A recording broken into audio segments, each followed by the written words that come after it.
Hello guys, welcome to my channel. तो भाई आज की वीडियो बहुत ज़्यादा स्पेशल होने वाली है। आज हम बात करने वाले हैं GT650 2025 मॉडल के बारे में। मतलब इसमें क्या नया अपडेट है, क्या कुछ है, इंस्ट्रूमेंट क्लस्टर, मतलब सब कुछ क्या इसमें नया, मतलब पिछले मॉडल से क्या नया आया है, सब कुछ सब चीज़ों के बारे में डिस्कस करने वाले हैं। हालांकि मैं उस बात पे नहीं जाता कि अभी GT750 आने वाली है, उसके बारे में बताऊंगा। और आपको प्रॉपर की ऑन रोड कितने की पड़ती है आफ्टर GST, मतलब GST लगाने के बाद मैंने कोटेशन बनवा लिया है दोबारा, जो GST आई है नहीं उसके बाद कितने की पड़ती है ऑन रोड, सबके बारे में डिस्कस करेंगे। सबसे पहले मैं आपको इसका प्रॉपर लुक दिखा देता हूँ। देखो भाई, खड़ी हुई कुछ ऐसी लगती है ऑल न्यू GT650 2025। और इसका ये साइड व्यू दिखा देता हूँ आपको। साइड व्यू कुछ ऐसा है, अभी पैडॉक पे लगी है। मतलब इसमें मेन स्टैंड आता है ये, और डबल स्टैंड नहीं आता, वो स्टैंड नहीं आता इसमें। और पीछे से इसका लुक कुछ ऐसा है भाई। ये देखो, इधर से साइड से भी दिखा देता हूँ प्रॉपर। और ये इसके मिरर जो कंपनी फिटेड मिरर है, मतलब स्टॉक मिरर ये आते हैं इसमें। इससे आप 12 इंच मिरर भी लगवा सकते हो, वो थोड़ा कॉस्टली पड़ते हैं GT के। आप सेकेंड हैंड मार्केट में जा सकते हो, वो थोड़ा इजी पड़ जाएगा और सस्ता भी पड़ जाएगा। और फ्रंट से लुक कुछ ऐसा है भाई इसका। अब बात करते हैं पिछली वाली GT और इस GT में फ़र्क क्या है भाई। इतना तो कुछ ज़्यादा फ़र्क नहीं है, मतलब अपडेट तो हुआ है लेकिन इतना कोई ज़्यादा फ़र्क नहीं है। बता देता हूँ मेन जो आपको, जो मेन चेंज हुआ है पिछली वाली GT और इस GT में। इसमें भाई यहाँ पे देख रहे हो आप, ये सेंसर जो है, ये हीटिंग सेंसर है। ये पहले जो GT में आते थे, दो आते थे, एक इस साइड में और एक इस साइड में। क्योंकि इस बाइक के साथ ना, ये देखो ये रहा, इस बाइक के साथ हीटिंग इशू बहुत ज़्यादा था। अब क्या किया कंपनी वालों ने, दो सेंसर और एक्स्ट्रा कर दिए। एक सेंसर तो ये रहा इधर इस साइड में, ये देख सकते हो बिल्कुल सेम है ऐसा। और एक इसी जस्ट इस साइड में है, ये सेम सेंसर इसी साइड में है। ये यहाँ पे लगा हुआ है, ये रहा। शायद आपको दिख नहीं रहा होगा, ये देखो मैं प्रॉपर करके दिखाता हूँ इसको साइड में करके। ये लगा हुआ है सेम सेंसर यहाँ पे। तो ये दो, अब इसमें चार सेंसर आने लगे, चार हीटिंग सेंसर। तो हीट तो होती है ओबियसली, गर्मियों में तो हीट होती है फिर भी, लेकिन फ़र्क तो पड़ा है। और अब बता देता हूँ उसमें, ये आपको जो इसका रेडिएटर मिलता है, ये ना तो वाटर कूलिंग सिस्टम है, इसमें कुछ नहीं है। ये इसमें ऑयल कूलिंग सिस्टम रेडिएटर है। मतलब इसका जो इंजन ऑयल है वही इसमें घूमता रहता है और हवा लग के मतलब ठंडा होता रहता है, वो है सेम इसमें प्रोसीजर। अब ये तो हो गया मेन मोटा मोटा जो इसमें डिफरेंस आया है। वो रेडिएटर तो पहले से भी था, मेन तो सेंसर का डिफरेंस आया है। अभी बात करते हैं इसके फ्रंट और रियर टायर का। ये फ्रंट टायर और रियर टायर, ये रहा फ्रंट टायर जो है इसका, ये रहा भाई। ये ट्यूब वाला है, ट्यूबलेस टायर नहीं है। और ये 90 सेक्शन का आता है, 90 सेक्शन का टायर फ्रंट में है स्पोक व्हील्स में। और जो पिछले वाला टायर है वो 130 सेक्शन का आता है। ये भी ट्यूब वाला टायर है, ट्यूबलेस टायर नहीं है भाई इसके टॉप मॉडल में। तो ये याद रखना लेने से पहले। दूसरी बात, अब सबसे पहले मैं आपको इसका इंस्ट्रूमेंट क्लस्टर दिखा देता हूँ। एक बार चाबी लेकर आता हूँ। GT650 2025 की ऐसी कुछ की आती है, पहले से ही ऐसी कीज़ बन रही है इसकी। मतलब लगभग सारी बाइकों की यही की आती है भाई। रॉयल इनफील्ड को मेरे हिसाब से चेंज करना चाहिए, इनकी सबसे टॉप बाइक है ये मीटियोर के बाद। ऑब्वियसली टॉप तो इसी को माना जाता है मीटियोर, लेकिन थोड़ा ऐसे कॉस्टली पड़ती है उस वजह से, लेकिन टॉप बाइक यही मानी जाती है। और इसकी कीज़ भाई बिल्कुल सेम लगती है, मतलब जितनी भी बाइक है सबकी लगभग सेम है। तो थोड़ा कंपनी को भाई इस पर ध्यान देना चाहिए। अब बात करते हैं हम डायरेक्ट इसके इंस्ट्रूमेंट क्लस्टर की। इंस्ट्रूमेंट क्लस्टर भाई बहुत ही बेसिक है, मतलब कोई कुछ नहीं है, बिल्कुल रो बाइक है। मतलब अगर आप इस बाइक को ले रहे हो तो ये फीचर के मामले में तो मत लेना बिल्कुल ही। हाँ, अगर आपको पावर पसंद है तो पावर तो भर भर के है भाई। ये देखो भाई, इसका इंस्ट्रूमेंट क्लस्टर कुछ ऐसा है। इस पर मैंने भाई लेमिनेशन करवा रखी है, तो रियल में वैल्यू कुछ और है, मतलब ये और ज़्यादा ग्लो करता है। अब देखो यहाँ पे स्पीडोमीटर, ये स्पीडोमीटर हो गया और ये RPM मीटर हो गया। इंजन चेक लाइट सब कुछ, ABS डुअल चैनल ABS आते हैं, ये हो गया भाई मीटर। सबसे मेन जो मुझे इसकी ख़राब बात लगती है, प्रॉपर बता रहा हूँ भाई, कोई मतलब ऐसा नहीं कि मेरे पास है, इसमें कमी नहीं गिनाऊंगा। इसमें एक तो भाई जो ये फ्यूल का एरर है, मतलब फ्यूल का बहुत तकड़े वाला एरर है। आपको हिला के चेक करना पड़ेगा कि कितना तेल बचा है, ये प्रॉपर नहीं दिखाता इसमें। दूसरा भाई, जब इतने पैसे ले ही रहे हो आप, तो इसमें अगर यहाँ पे थोड़ा नीचे ट्रिप A के साइड में यहाँ पे गियर 1 2 3 ये दिखा देते तो क्या बिगड़ जाता रॉयल एनफील्ड वालों। और दूसरा भाई, गियर का नहीं दिखाता इसमें। और दूसरा, अगर आप जैसे फ्यूल का आपके इसमें प्रॉब्लम है, पता है कि फ्यूल यहाँ से पता नहीं लगता, आप रेंज दिखा देते, गियर का भी मत दिखाते, रेंज ही दिखा देते कितने किलोमीटर की रेंज है। ये सबसे बड़ी प्रॉब्लम लगी मुझे इस बाइक में, जो मैं मतलब अब तक फेस कर रहा हूँ। भाई सबके पॉइंट ऑफ व्यू अलग अलग हो सकते हैं इस चीज़ को लेकर, लेकिन जो मैं खुद फेस कर रहा हूँ वो ये है। सेकेंड पॉइंट आते हैं हम इसके इस वाले एडिशन पे, मिस्टर क्लीन वाले पे। अगर आप मिस्टर क्लीन लेने की सोच रहे हो तो भाई इस क्रोम को मेंटेन करना भाई बहुत मुश्किल है। सच्ची बता रहा हूँ, अगर आप क्रोम में ले रहे हो तो क्रोम की मेंटेनेंस जो है आपको करनी पड़ेगी, वरना इस पे यहाँ पे ऐसे निशान आ जाते हैं। अभी मैंने देखो 2-3 दिन पहले क्लीन किया था, फिर थोड़े मोटे निशान आ गए।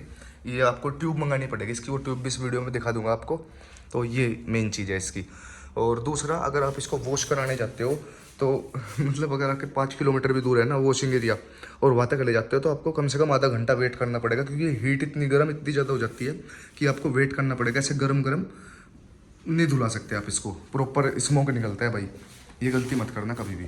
तीसरी बात कर लेते हैं इसके टैंक कैपेसिटी की। इसकी जो टैंक कैपेसिटी है वो कंपनी क्लेम करती है अराउंड 12 लीटर, लेकिन इसमें 13 लीटर ऑयल आ जाता है।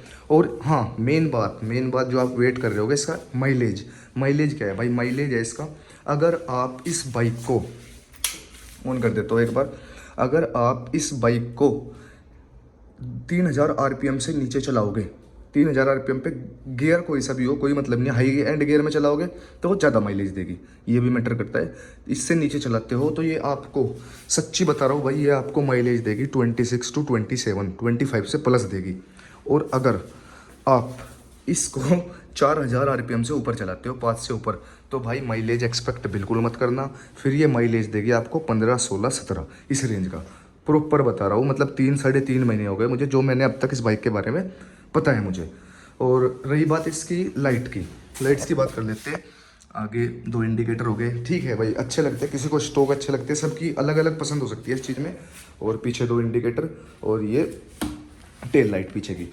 अब बताते हैं उसकी लाइट के बारे में, इसकी लाइट का थ्रो कैसा है, आपको आफ्टर मार्केट लगवाना है नहीं लगवाना है, उसके बारे में भी डिस्कस करते हैं। भाई अगर आपका मतलब आपको ये बाइक लेने के बाद टूरिंग पर्पज से लेनी है तो हाँ, ऑब्वियस कहूँगा आपको कि आपको जो इसका ये हेड लैम्प है, या तो ये चेंज करा लो, या फिर यहाँ पे वो फॉग लाइट आती है वो लगवा लो।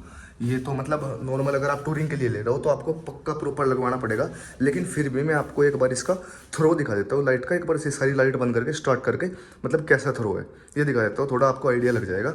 मतलब इतना बेकार नहीं है, अगर आप सिटी राइड कर रहे हो और वैसे भी नॉर्मल भी राइड कर, आप अगर टूर पर भी जा रहे हो तो इसका लाइट ये इनफ है, लेकिन फिर भी लगवा लेना, मतलब उससे और अच्छा और बेटर थ्रो आएगा।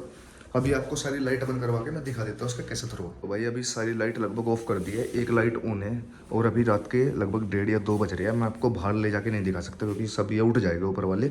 एक बार जस्ट मैं इसको स्टार्ट करता हूँ, स्टार्ट होने के बाद ये फिर लाइट ऑटोमेटिक ऑन हो जाती है। इसको स्टार्ट करके दिखाता हूँ, 1 मिनट यार। एक तो न्यूट्रल नहीं है और ये गियर ऊपर करना पड़ेगा। अभी बाइक न्यूट्रल हो गई भाई, हो गई न्यूट्रल। और ये लो, ये देखो भाई, ये थ्रो है इसका लाइट का। 1 मिनट में ये भी बंद कर देता हूँ, ये वाली लाइट भी बंद कर देता हूँ, फिर प्रॉपर आपको थ्रो का पता लग जाएगा। भाई काफ़ी अच्छा थ्रो है। हाई बीम और लो बीम ये भी दिखा देता हूँ मैं आपको इसकी, ये लो हाई, ये देखो, और डीपर दिखा देता हूँ एक बार मार के, 1 मिनट, ये देखो, ये प्रॉपर इसका डीपर है। मतलब लाइट बढ़िया है भाई, उतनी बेकार नहीं है, अच्छी लाइट है, अच्छा थ्रो है, देख सकते हो आप। और इसको बंद कर देते हैं अभी हम, ये लो, कभी बैटरी डाउन हो जाए भाई, लेकिन होगी नहीं अभी, क्योंकि अभी बाइक 2 ही तो महीने हो गए, इतनी जल्दी नहीं हो सकता। अभी फटाफट सारी लाइट ऑन कर देते हैं। बाकी इसके बारे में मैं आपको बताता हूँ। ऑन रोड ये बाइक कितने की पड़ रही है, सब उसका कोटेशन मैं आपको दिखा देता हूँ 1 मिनट। जो फीचर्स है, जो माइलेज है, मतलब लुक वाइज कैसी है, और सब कुछ मैं बता चुका हूँ। ट्यूबलेस है क्या है, सब कुछ इस वीडियो में। और अभी लास्ट रह गया है ये ऑन रोड आफ्टर GST, मतलब GST जो लगा है 390 सीसी से ऊपर वाली बाइकों पे लगा है, उसके बाद कितने की पड़ रही है और मेरे को कितने की पड़ी थी, क्योंकि मैंने GST से लगभग 10 दिन पहले ये परचेज़ की थी 2025 मॉडल। इसके बारे में बता रहा हूँ अभी। ये जो कोटेशन है, इस कोटेशन को दिखाने से पहले मैं आपको बता देता हूँ, ये कोटेशन मेरा दोस्त है अजमेर का, वहाँ से बनवाया गया है, मतलब वो बाइक परचेज़ कर रहा है। इसमें एक चीज़ बताता हूँ आपको, डिफरेंस स्टेट वाइज डिफरेंस आता है, प्रॉपर डिफरेंस आता है 5 से 10 हज़ार रुपये का, तो वो प्लस माइनस करके लगाना आप। मैं बता देता हूँ आपको, इसकी जो एक शोरूम कीमत है वो 3,78,000 है, अप्रोक्स 380 के आसपास पड़ रही है। RTO ₹66,000 का, इंश्योरेंस ₹24,798। ये हो रहा है 470 के आसपास, ₹4,70,000 में आपको बाइक ऑन रोड पड़ रही है।